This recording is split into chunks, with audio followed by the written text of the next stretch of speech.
medium popcorn. We are two ninjas spoiling movies. Yeah. And Brandon Collins, that's me. It's just a brand for your movie needs.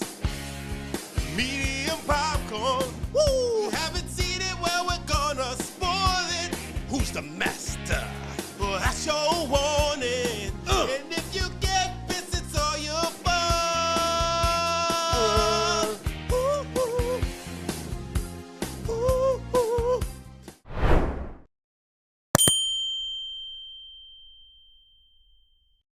What is up, little biscuits and sun-dried tomatoes? It's your boy, Eddie Collins.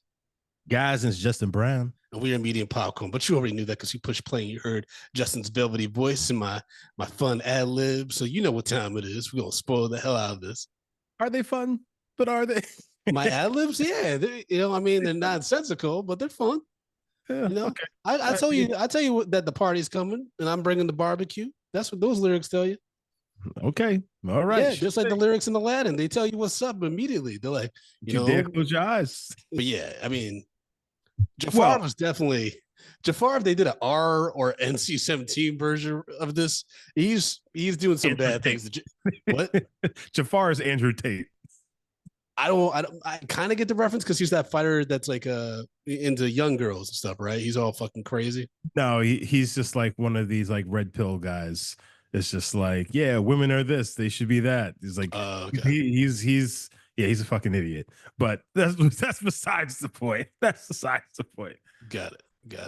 But yeah, I mean, there's just this movie. Like, if they wanted to ever do a mature adaptation, not the Will Smith remake that we talked about years ago and everything, you could do some really dark shit. But that's basically every Disney Renaissance movie. And so, Lluvia, I do hope that we add more of those films from that time period with Disney to the list, because I think it would be cool to revisit some of them, especially if you're watching them with like your sons. You could share like your reactions for your kids and stuff like that. Well, I actually watched this one with the kids. Okay, and what did they think? Had Jackson seen it before? No. Oh, okay. So Jackson, obviously, like everybody, he loved the genie. Oh, okay. I thought you were gonna say Jasmine. I was like, Jackson's my man. No, he's not quite at that age yet where he's perving on Jasmine. Soon. Just not quite there. She's my favorite Disney princess, right? For good reason. Maybe I think maybe on our Patreon, I'll post a picture of me. Like, I was like 7 years old at Disney World, and it's me like, because they had the actors that dress up as the characters at Disney World, right? Mm-hmm. And it's me and Jasmine. And bro, you've never seen me smile bigger. Even at my wedding, you've never seen a Brandon smile like this. My face is all teeth. I'm so happy. And I was so corny too. Like, I think I was like, you'll see the picture, folks, if you go on Patreon, patreon.com/medium popcorn. I have like, one of those autograph books. That's how they used to get you with the extras and shit. They got your parents, because it was just a book where these fake actors would sign them as the characters. It's completely crazy. Oh yeah, 100%. I'm pretty sure that book costs like $20 for no reason. They got you. They got my papa, my nana. That's what they got.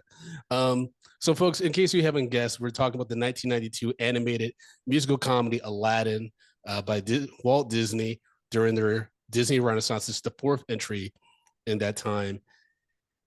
Inspired by the story of Aladdin and the Magic Lamp from the book of 1001 Nights.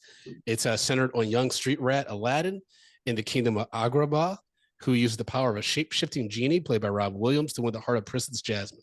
Unbeknownst to them, Jafar, advisor to the Sultan, plots to use the genie to take over the kingdom.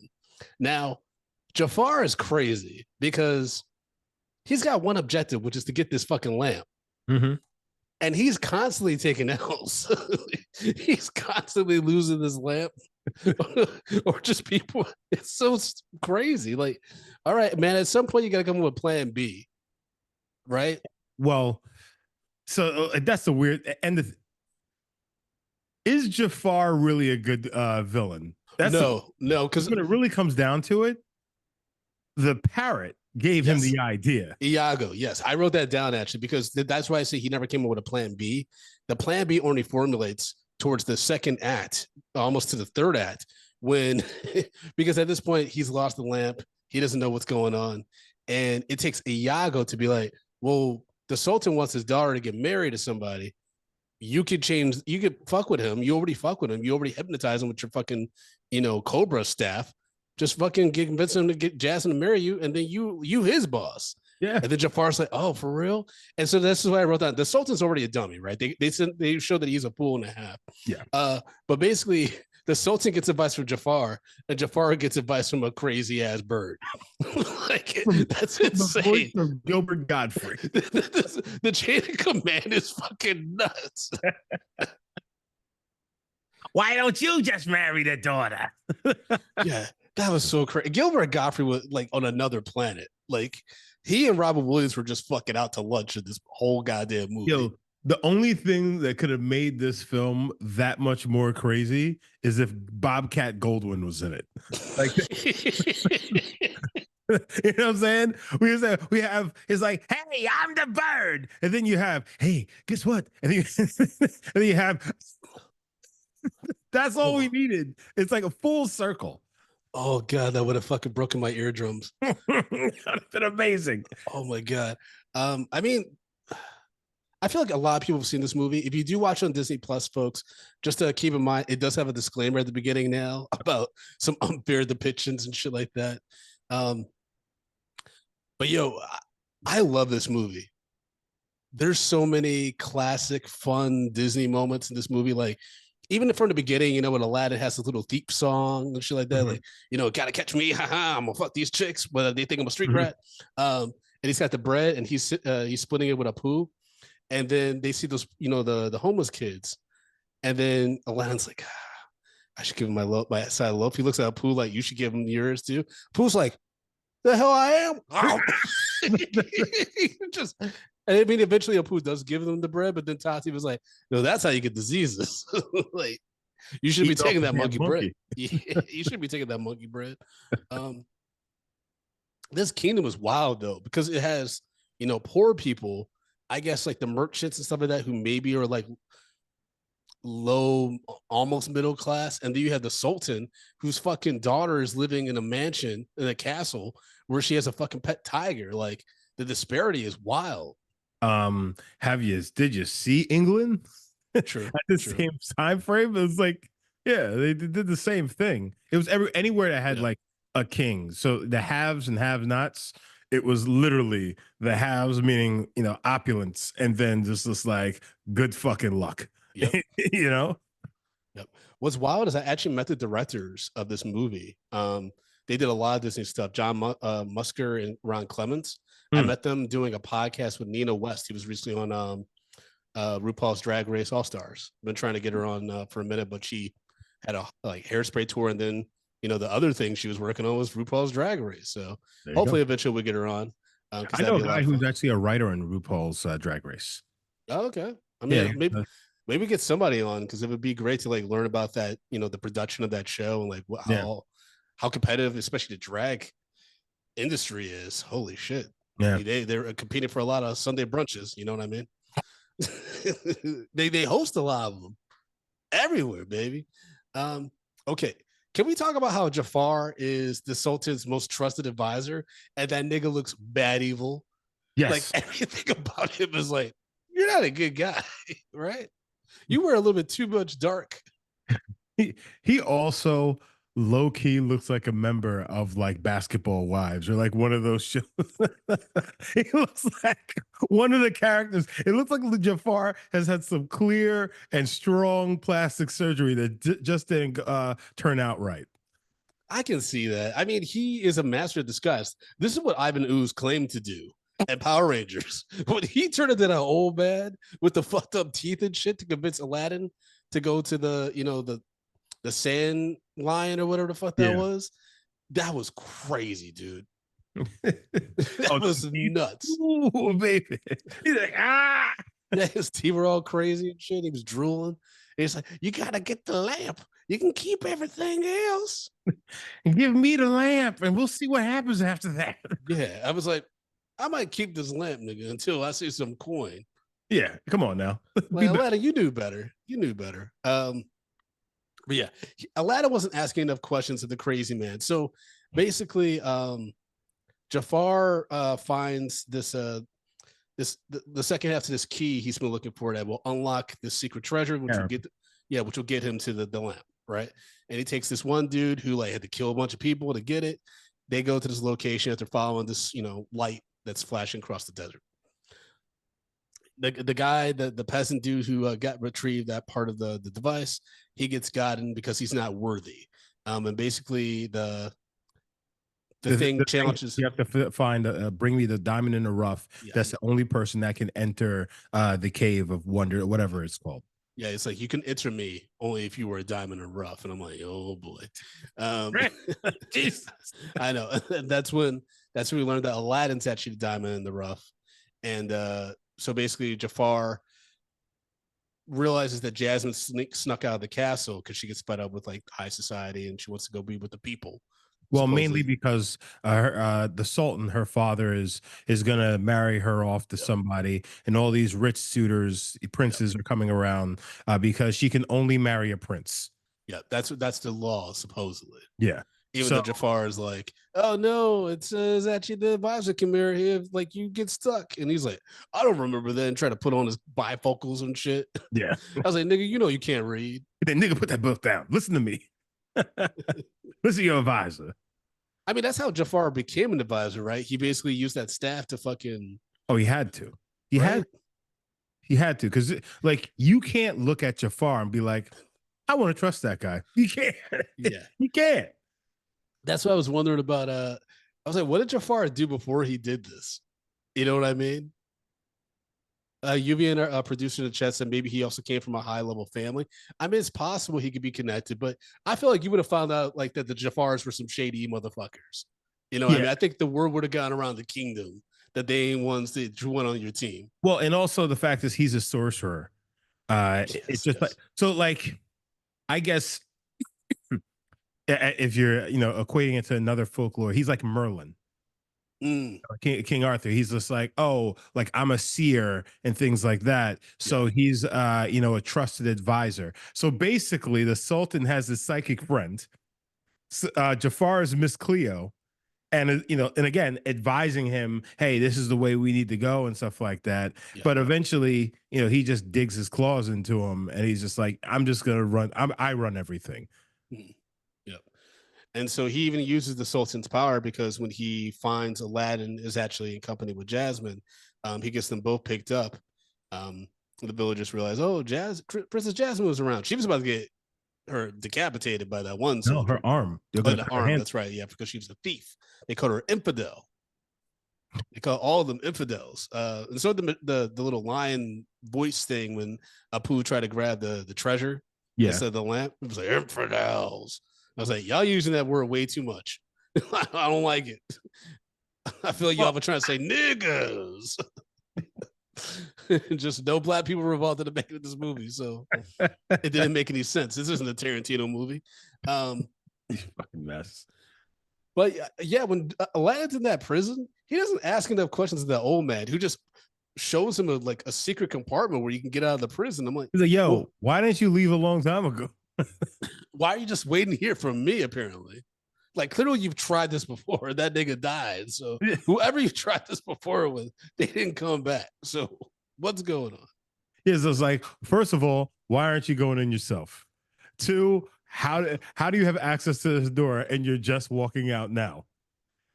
And three, why me? Why me over everybody else? Come on now, bro. It's just like, if you need the lamp, go down there and get the fucking lamp then. Yeah, because Aladdin's a diamond in the rough, even though he's a street rat. Now, have you ever seen like the adult, I guess it's a meme or some shit like that, where like basically they say that Aladdin's pants are like a ball sack? Have you seen that? I cannot unsee that now when I'm watching this movie. You know what? I didn't know that, but when you said the adult, I was just like, wait, is Brandon about to tell us that he's been watching hentai Aladdin? Oh God.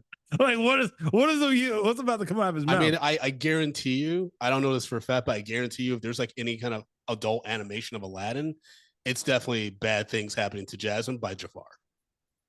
That was one of the creepiest, like besides the priest in Hunchback of Notre Dame, that's one of the creepiest predatorial villains I've seen on cinema. Yeah. At least in animation for sure. Like, Yeah. because Jafar put her in that bikini. That's some Jabba the Hutt shit, man. Which, by the way, that her in that bikini that changed my life. I think that moment, that scene, I think my mom knew I was going to be straight.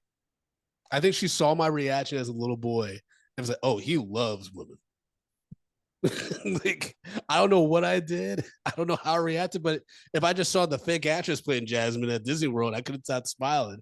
I can only imagine my first time seeing Jasmine on the big screen in her red bikini. You know how I know that Axel's definitely a straight boy?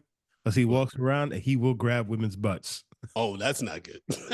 He be patting butts all the time. Why do kids go through that phase? I was just with a family last weekend in Detroit. We were at the Henry Ford Museum, and the middle girl, she just is so wild how she did it too. She would like walk by somebody, like where like they're behind her and she's facing away, right? And then she does this and she'll rub on your butt and then walk away. So you're kind of like, you turn around and you see this little kid walking away. You're like, did that little kid touch my butt? Yo, she did that like 4 times before I had to finally tell her mom, like, hey, just so you know, she keeps touching people's butt. You touched the wrong guy. And that's not the first time I've seen other kids do that too. Like, kids are weird when it comes to butts. Yeah. Axel will be grabbing butts and breasts.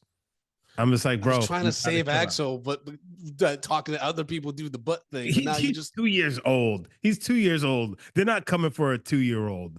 Besides, that's just weird things that kids do for a time in their life. My sister-in-law, apparently, when she was a kid, she used to lick black people. Thought they tasted like chocolate. Okay, so Aladdin. That's an innocent kid thing, though. I thought when you were a kid, if you're a kid and you watch because kids shouldn't have that many worries, right? They shouldn't be like concerned about shit.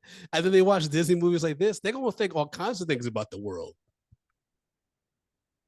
Right? So you're saying that kids be like, you know what?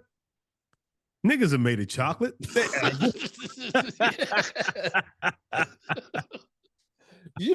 I think if we could actually get into a kid's brain and figure out like their random thoughts, like from ages 1 to 3, that would be some of the funniest shit you ever hear in your life. Yeah, probably. If you could translate a child's thoughts from seeing things for the first time, like think about that. Think about the first time you took your kid to the grocery store. Well, the thoughts they must have had in their heads, like, yo. Actually, think about this. Obviously, having Lennox, I imagine like the first time he sees us, or even just the fact is like, he wakes up in the morning and then he looks up and we're just like gazing down at him, just coochie cooing and all that bullshit. Yeah. Just like, well, this motherfucker get the out of my face. Like, who is this? Who is this weird looking fucker right here? Because because they also have no as far as we know, they have no context. And their view must just be crazy. So like, he sees Paul, he sees me, he's just like, what's happening right now? Yeah. Who are these people? Is like, get him away from me. Did Lennox watch this with you guys? Well, he's a baby. Yeah, but babies can watch movies. No, they can't. He's not paying attention to no movie. He's taking naps, baby. He's too young for that shit. It'd be funny if he's just like sneaking glances at Jasmine during the movies and there's a bassinet, like, oh, that's nice. Oh, that's nice. Or maybe looking at Aladdin, like, oh, that's nice. You never know. You never know. No. Especially when it comes to animation, man. You never know what's going to match. They do it right. They do it right. Yep. I do want to talk about real quick before we get to Robin Williams as Genie, because it's one of the best voice performances I think ever, right? Apu having beef with a magic carpet, I never peeped that before. When they first meet, I didn't peep that they didn't get along. I thought that shit was hilarious. Yeah, because the magic carpet was fucking with him. Listen, Apu had a temper, bro. Most chimps do, though. They do not like to be fucked with. Go to the zoo, fuck around with a monkey. They'll spit on you. They'll throw shit at you. They are not to be played with. And in the wild, them motherfuckers be like, give me your money. They'll steal your food. You don't want to mess around with the monkey.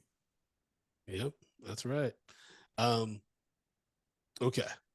So Aladdin and Apu go into the temple or whatever the fuck. Aladdin goes for the lamp. Apu grabs a piece of treasure. Because he does that, the thing starts collapsing on itself. And so, luckily, because Aladdin is a very friendly guy, everyone seems to like him, except for this, the soldiers slash police people and Jafar, right? Yeah. And so the magic carpet picks him up. Did you peep that the magic carpet picks up Aladdin, even though the magic carpet was right by Apu and has to circle back to get Apu? Yeah. I feel like there was a moment where that magic carpet was like, fuck that monkey nigga. Yeah, pretty much. I think so too. I think so. Nigga was like, do we need him? He's like, this nigga with you? Seriously? Is he with you?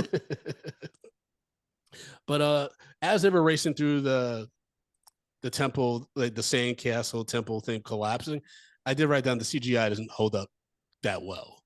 But it's one of the few CGI moments in the movie, so it's fine. And then Jafar is the old man. He's like, I'll lift you up, but give me the lamp. And so of course Aladdin has him a lamp. He's just like, hey, it's mine. Now you're gonna die. Yeah, and then you'll get your eternal reward. And he pulls out a knife. God damn. Yeah, but he didn't realize that Aladdin had a fucking monkey with him, and they ain't going down without a fight. That monkey bit the shit out of his arm. Even though, listen, when he got basically when Jafar dropped him, I don't think that carpet's getting there in time. No, not at all. He dead to rights. There's a lot of moments where you're like, no, they did. Yeah, like if this is a real situation, they did. Yeah. Oh, you dared close your eyes and you ain't open them back up. Yeah, and Aladdin, all he has to say to Jafar is that two-faced son of a jackal. I'm like, you need stronger words, bro, because you in a precarious situation. Because they get stuck in they get stuck basically in the tomb. Yeah. And so basically, Robin Williams, after Aladdin inadvertently rubs the lamp, reveals himself as this genie, breaks down the rules. You can't ask for someone to fall in love with you. You can't ask for more wishes. But then Aladdin. No, it's actually you can't ask for more wishes. You can't ask for someone to fall. Oh yeah, fall in love with you. Bring back the dead. Yeah, that's right. Yeah, bring back the dead. I mean, Robin Williams is just so hilarious and breaking down all this stuff. I mean, it's the fact that it still holds up and it's so good and hilarious and just like he's so quick with the different voices and the energy, man. It's insane. Okay, let's just call it what it is. Robin Williams makes this movie. Oh yeah, I mean his performance as Friend Like Me is one of the best Disney songs ever. That's one of the best Disney performances. All in all, the genie makes this movie. Oh yeah. The genie is the star. He's like everything. The genie is it. Like yes, Jasmine is phenomenal to look at as a Disney character, but like it's not enough. Genie makes the movie. Robin Williams' performance in this is perfect, and that's why with the Will Smith, Genie, the live action one, I was just like, I don't know, he ain't bringing that kind of energy. Well, it kind of worked, but the thing is, with live action, you need. Well, okay, so the animated version is easy for Robin Williams to be the thing that makes it, even though the animation is really good, right? So you have two qualities that are very strong, not to mention the music, right? There's some classic songs in this too, right? The live action Aladdin was so similar to the TD version that we're talking about now. And then on top of that, you did not have the right leads. Yeah. For all Aladdin, Jasmine, and Jafar. They were flat on screen. So then it's literally, and I get it, you pay Will Smith a lot of money to be the genie, but I think for the time that it came out, Will Smith wasn't able to carry a movie like that on his shoulders anymore. No. I think like he needed to have the full fall, and now he's coming back up, and I think he will eventually get back to where he could carry a big thing like that. But yeah, for Aladdin, it just was not it. Like honestly, it couldn't just rest on his shoulders. I think they just needed to have somebody with more energy. It's because of the fact is like Genie is somebody who's been locked in a bottle for hundreds, thousands of years and things like that. Of course, he's a motor mouth. Well, in actuality, I can't believe I'm going to say this. Probably a better Genie may have been Kevin Hart. Oh yeah, that's possible. He's very quick and rambly. Yes. Yeah. He's like because he brings that energy of somebody who's just like, I'm just excited to talk to people. Yeah, but I think that might have been around the time with the whole old tweets came out where he lost the Oscar gig and stuff like that. But, I mean, for sure. Yeah, Kevin Hart would have been an inspired choice, but I think for this, I mean, Robin Williams, I even when Aladdin tricks him, right, and like convinces him to let them free from the Mhm. tomb, right, without actually using a wish. And then Robin's like, "All right, you bad boy." He like turns briefly into a lamb. Yeah. I was just like, "This is so stupid." But according to Yuvia's trivia, during the course of recording the voices, the late Robin Williams improvised so much that they had almost 16 hours of material. It's nuts. So he was just going. It's nuts. He was just I he was wish just somebody all would over the give place. me that that kind of rope. Well, I did write down like imagine a world where Robin Williams is still with us and he got an opportunity. Well, I mean, they got an opportunity as creators. Lord and Miller, who are behind like the Lego movie, the 21 Jump Street movies, and of course Spider Verse, if they had gotten to work with Robin Williams. I think that could have been some amazing comedy. Nuts. I think like because given their pace, I think he would have matched their energy. I Yeah. think it could have possibly been a career resurgence for him. Yeah. Yeah. I mean, it sucks. It Yeah. sucks. It's not even just the fact is that he's gone. It's just like in the way things, the way he went out. It's just Yeah. very unfortunate. Yeah. All What's right. not unfortunate is I got to see more Jasmine esque uh, Arabian women in the Genie song, which I was like, I love the animators and what they're doing here. But Mm-hmm. I never peeked during the Prince Ali song that there's random intercuts with different people in the village. And at one point, there's these guys who are like, he's got the monkeys. Let's see the monkeys. I never heard that lyric Yep. before. Yep. I was like, what?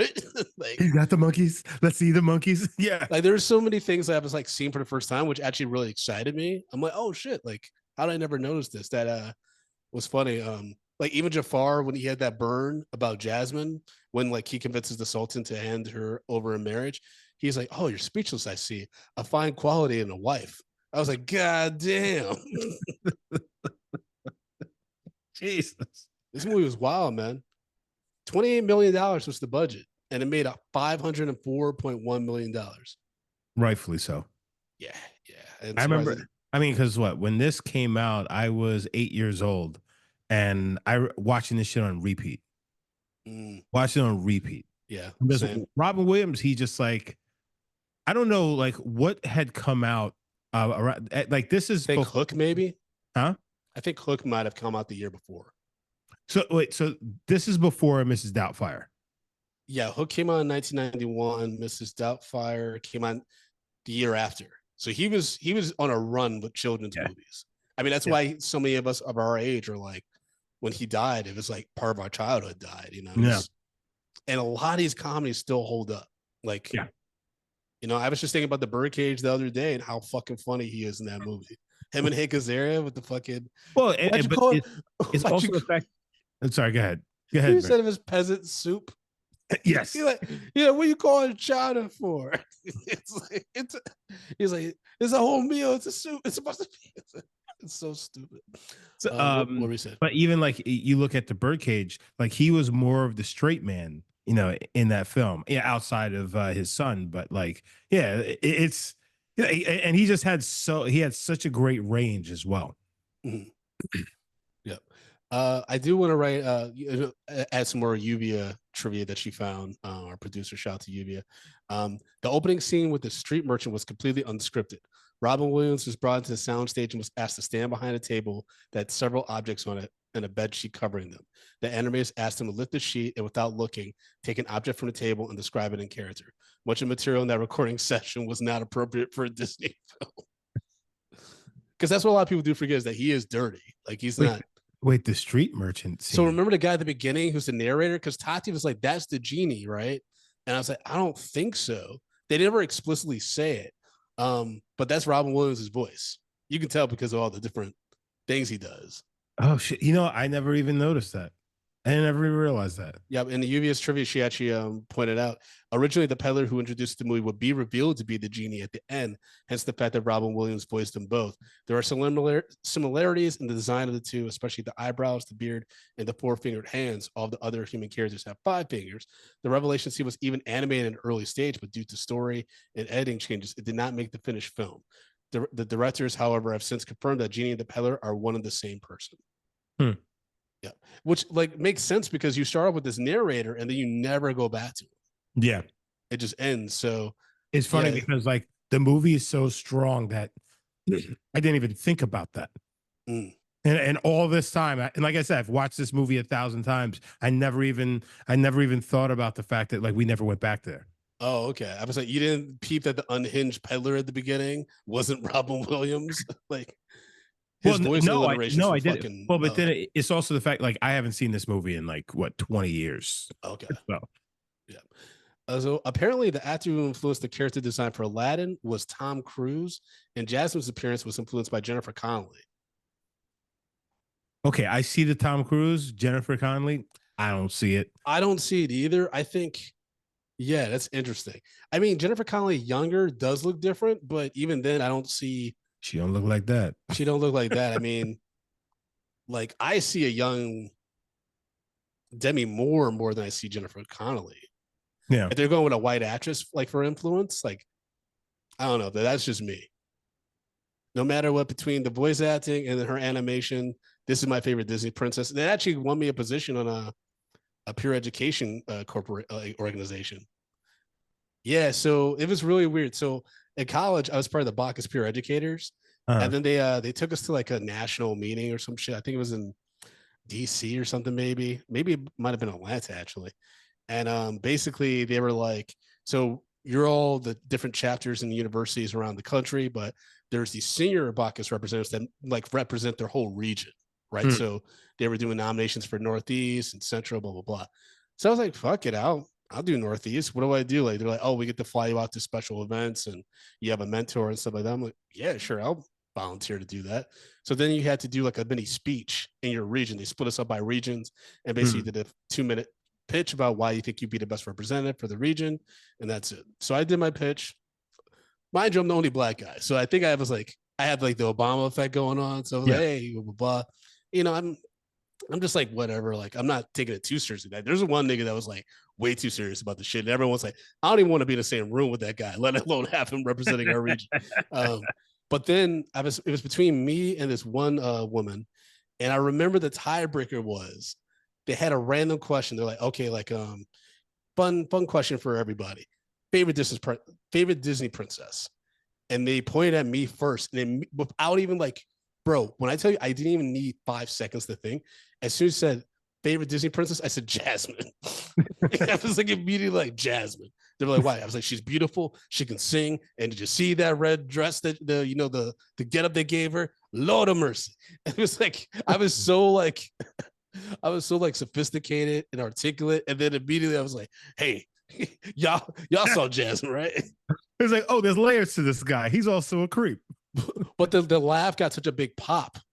Me saying that about Jasmine got such a big pop that like I blew the rest of the competition out of the water because I was so memorable that even like if they you know what I mean, that's sometimes what it takes. It's like a popularity contest. Like who's the one that had the biggest impression? So I always thank Aladdin and Jasmine for allowing me to have a year and a half of free like random trips around the country. I didn't have to do much. She showed you a whole new world. Oh, I see what you did there. There you go. You see it? I see what you did there. Yeah, see, that's why we meeting in Pakum, baby. Bang bang. I laughed really hard when Jafar kept calling, Aladdin pretends to be a prince, but he kept calling him Princess Abubu. Abubu. I don't know why. Like every time he said it, made me cackle. Prince Abubu. Because you know what? That's very white of him. He's just like, fuck whatever your name is. What the fuck whatever your name is. I'm just gonna say what the fuck I want to say. This is what I think it is. Yep. I did write down initially, how did Jasmine not realize that Prince Ali was Aladdin? Who she thinks is dead at this point, by the way. Well, at the same time, it's like she really didn't get a good look at him at the beginning because she stormed off. Oh, because he had that big hat on. Yeah, but then when he showed up, she was like, "Wait a second, I recognize you," and then he was just like, "No, da da da." He was trying to throw her off the scent, but it's like, yeah, of course she knew. Yeah, it was wild how he kept lying to her. It's like, bro, you have a magic carpet that you get to keep no matter what. By the way, because that's not part of the genie deal. Yeah. Okay. And the only reason a cave. Yeah, yeah. This nigga came out of a cave with a magic carpet, bro. Mind you, I mean, it sucked that he had to use one of his wishes inadvertently to get out of like being drowned by Jafar's gun. True. But yeah, I mean, no matter what, man, you got a magic carpet. So if you go back to street robbing and shit, you're gonna be okay. You got a getaway thing. Mm-hmm. You can rob all the kingdoms. Soup. Right? But yeah, it was interesting because I'm like, yo, just tell her the truth at this point. She clearly feeling you, whether you're the poor kid or the rich guy. Yep. Like just let it happen, man. Let love ring. Well, yeah. So, and that's the thing is like, Jeannie's just like, just be yourself because it's like, yo, bro, you already had her when when she thought she was about to kiss you when she knew you were a street rat. Mm-hmm. It's like, bro, like, what are you doing? Just be like, yo, it's me. I came to get you. It's just like, how'd you get all this? I'm just like, listen, come on now. I'm a man. I make things happen one way or another. It's like all we got to do is just talk to your dad. Yep. Done. And even if she doesn't want to talk to, she knew her dad wasn't going to let this thing happen. All is be like, yo, she's still going to go with you because you went through all these great lengths. That's the whole love story right there. Yeah. Do you think there was a draft where, because Aladdin, like in certain moments, becomes very selfish, right? Like between like, not telling Jasmine the truth, lying to Genie about, I mean, his intent was to free Genie with this last wish, but because he almost got killed again by Jafar, he's like, which my first wish would have been like, my first official wish, since getting out of the cave thing didn't count because it was a loophole, I would have been like, hey, there's this nigga named Jafar. Make sure he stays away from me, or like you protect him from anything he tries to do to me. Because that's technically not asking to get anyone killed. Mm-hmm. You're basically just trying to ask for protection against somebody. So basically, I imagine anything that Jafar would try to do that's against Aladdin would just backfire on him, like the coyote in Acme or some shit. The gun explodes in his face and shit. Yeah, something like that, right? Like that would be like one of my first things, like get protection for myself. If I know I have a mortal enemy, but at that point, did he know? He didn't really know though about Jafar. No, he didn't know. He didn't know exactly, the true motive of Jafar and like who he really was. True. Yeah. Yeah, because at that point he hadn't even he'd only seen that old man. He hadn't seen Jafar in his real form. Oh yeah, that's true. I mean, just one look at Jafar and you're like, nigga, you look like a cobra. Then that's not good. Call him a snake, and he does turn himself into a big ass snake. Yeah, I was like, bro, what are you doing? That was wild. That always freaked me out as a kid. When I would watch this as a kid, that was terrifying, dude. Because I'm already scared of snakes and cobras, and a big cobra like that, you're like, whoa. I did. Yeah. God. I was gonna say I did laugh though when like he in the snake form, he's tied up, Aladdin, Jasmine over here dying in the fucking hourglass and shit. And then he's like, you'll never be as powerful as the genie. And then Robin was like, Al, what are you doing? Why are you bringing me into this? He's like, what did I do? What did I do to you? That's the thing. Like he had so many great lines, just like in throwaway lines, worked in the scene. And it's, you know what? The way that's like Robin Williams, his improvisations throughout this film were very much like, dare I say, it almost came off as like black commentary of watching the movie.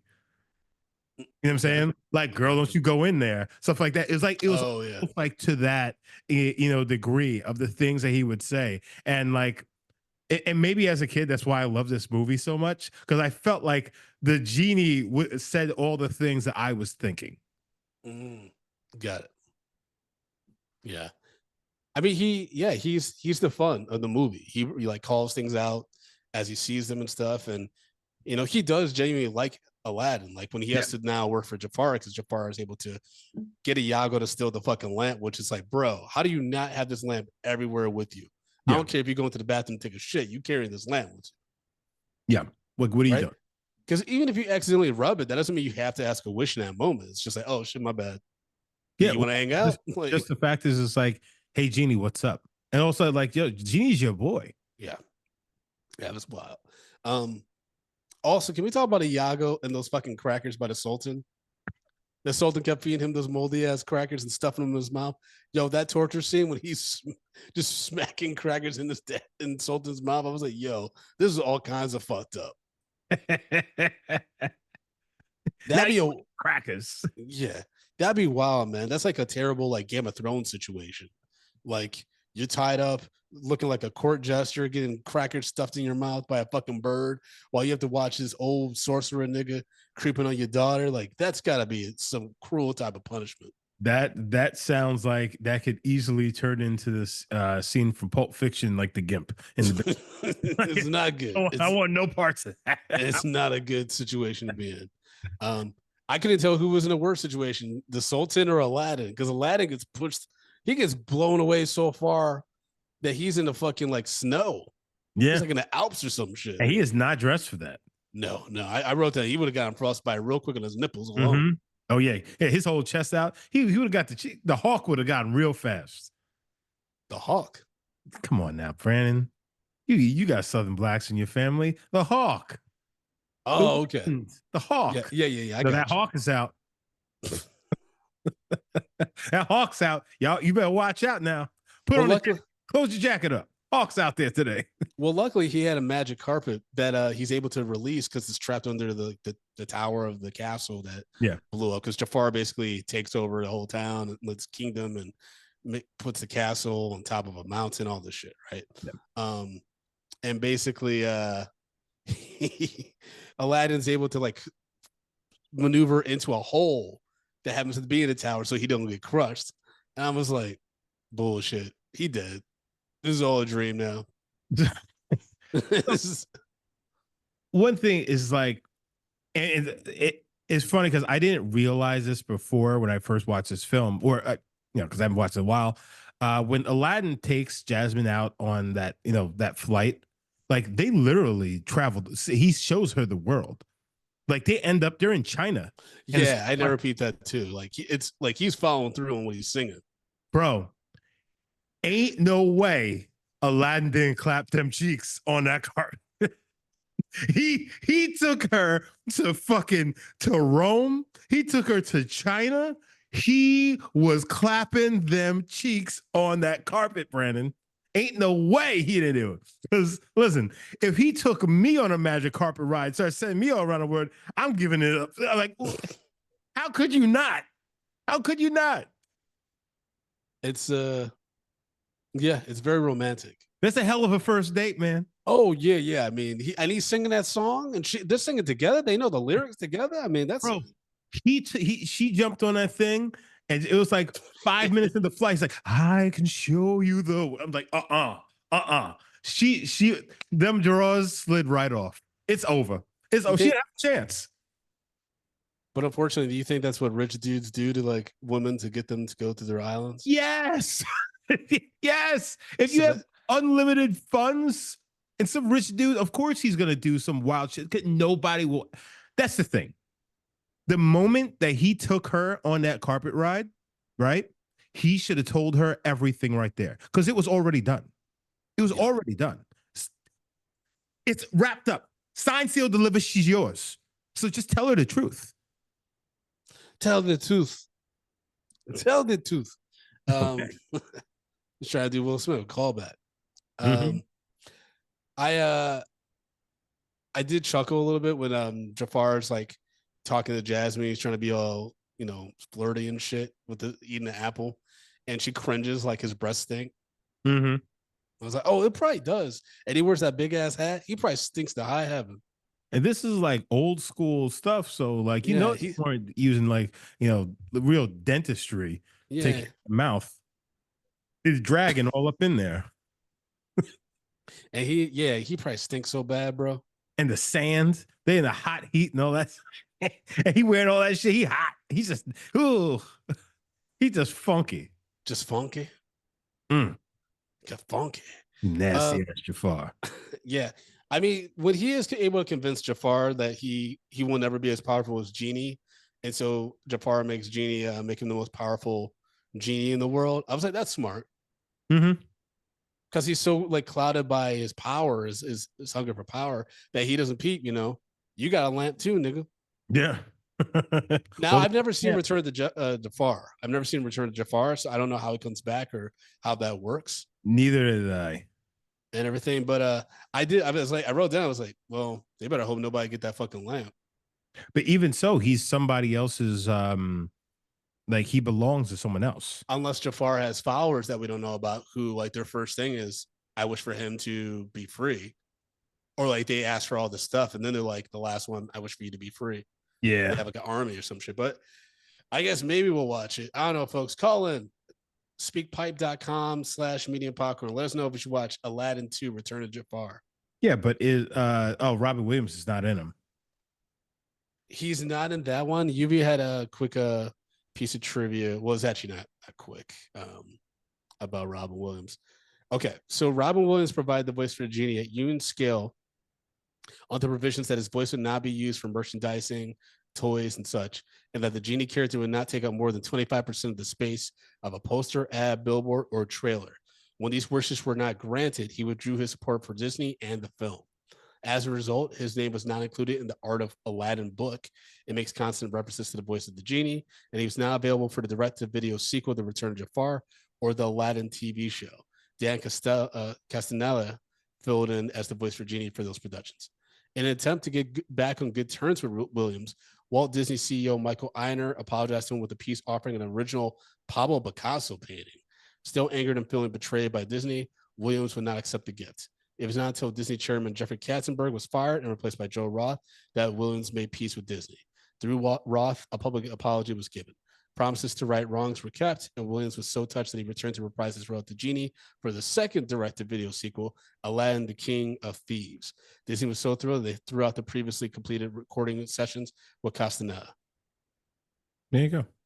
All right. Yeah. Okay. So they made goodbye him.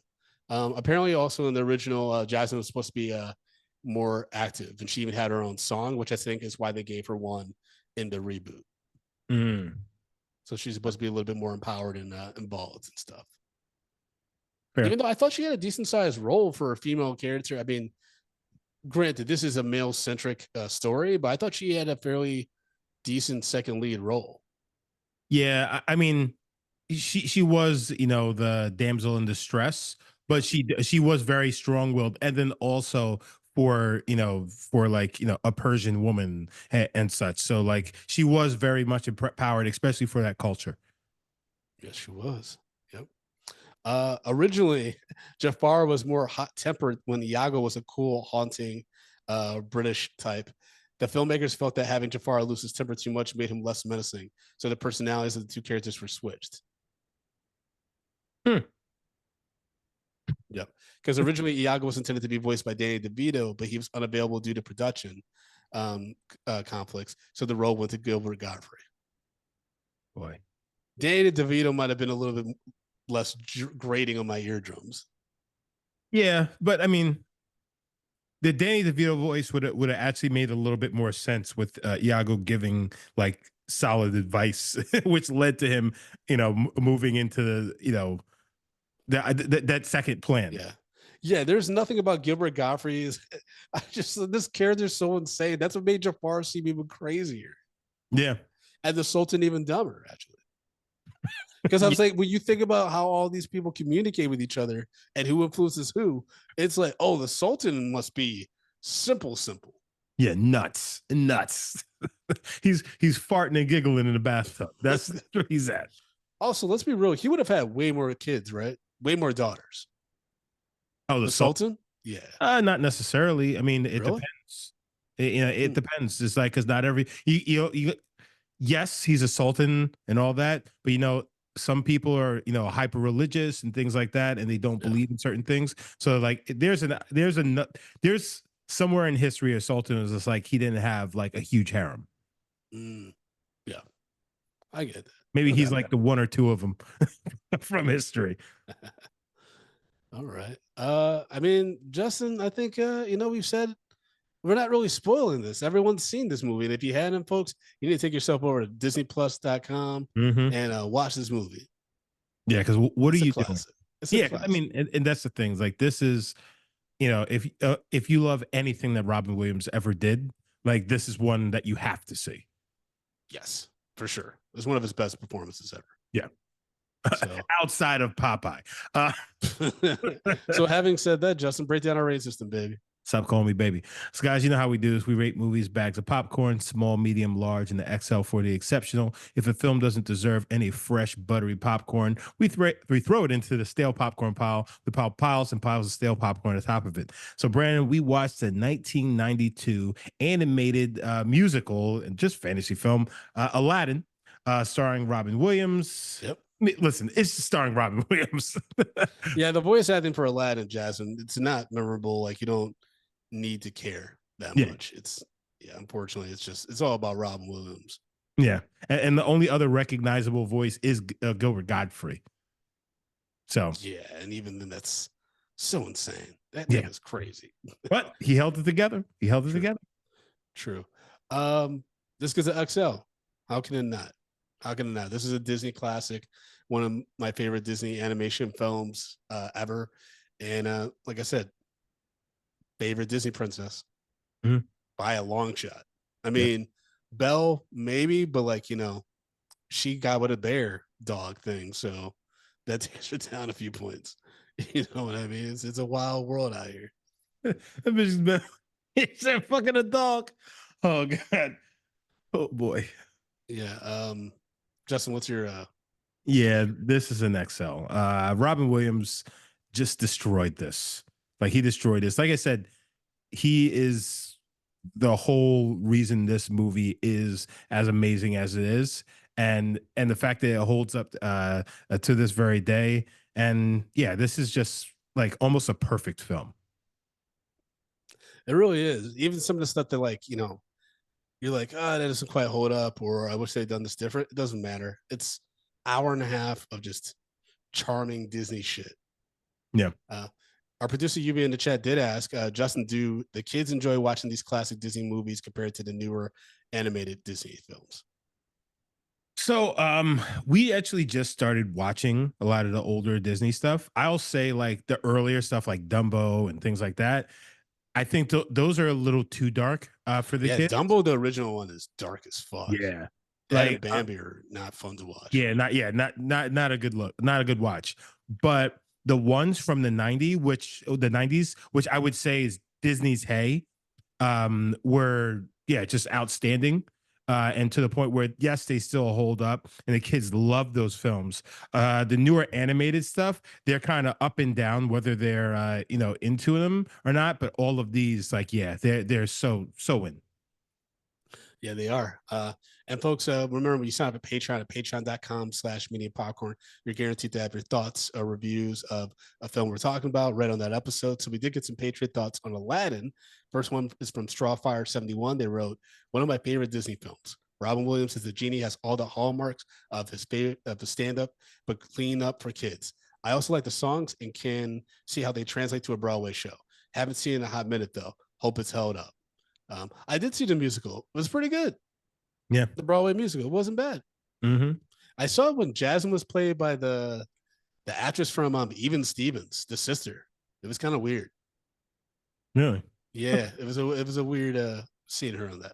And then Simba Jackson from the Best Med Pod wrote, "What are we doing here, fellas? Exo popcorn. The fuck." Laughing emojis. So hopefully you'll be happy with our rating, Simba Jackson. And folks, remember patreon.com/media popcorns where it's at, where you can support the show. As always, you can follow me on Instagram and Threads at Frodo_Blackens. You can follow the show at Medium P Podcast on all social media platforms. Be sure to go to youtube.com/medium popcorn. Push that subscribe button so you get alert about all future reviews and celebrity interviews on that channel. And Justin P wants to support the show financially. How can they do so? And also, how can they follow you, man?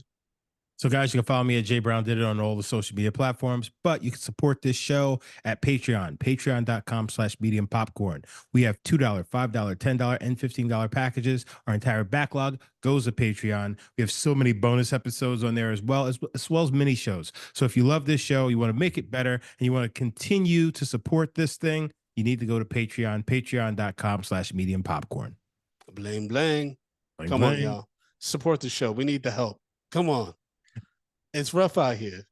Justin got kids. I got a house. I got medical bills. I got 3 kids.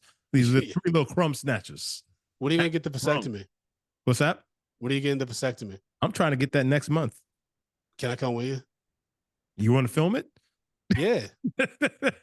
Okay. My friend Jordan Temple just released his own vasectomy comedy special. It's like a little 10-minute video about it. Okay. Fair enough. Yeah, I want to come and see it. Sure. I want to hear how it is. You want to shave my balls No. for me? No. But folks, sign up for Patreon so you can pay for Justin's vasectomy. All right, Joe. We'll talk to y'all soon.